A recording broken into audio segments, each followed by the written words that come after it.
కామరేజ్ declaration అంటే చాలా వరకు చెప్పిండ్రు. కామరేజ్ డిక్లరేషన్ అంటే ఓన్లీ 42% కాదు, విద్యా ఉద్యోగాలు కూడా రిజర్వేషన్ ఇవ్వాలి. ఆ బిల్ కూడా పాస్ అయింది.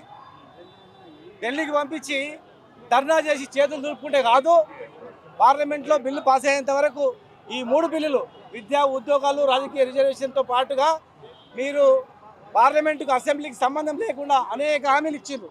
బడ్జెట్ కావచ్చు, కాంట్రాక్టర్ రిజర్వేషన్ కావచ్చు, మంత్రి పదవులు కావచ్చు, కార్పొరేషన్ చైర్మన్లు కావచ్చు.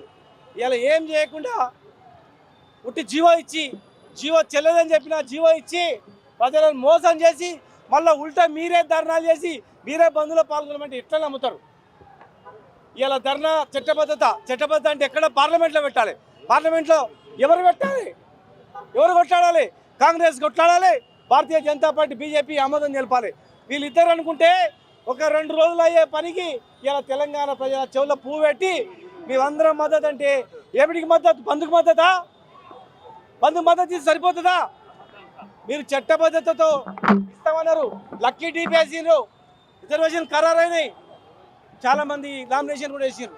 ప్రజల జీవితాలతో చిలగాట మాడొద్దు, ఖచ్చితంగా చట్టబద్ధత ఇవ్వాలి, రాజ్యాంగ సవరణ చేయాలని చెప్పి మేము డిమాండ్ చేస్తున్నాం. భవిష్యత్ కార్యాచరణ మేము మాట్లాడతాం, త్వరలోనే మాట్లాడి ఇది నిరంతరం కొనసాగుతుంది.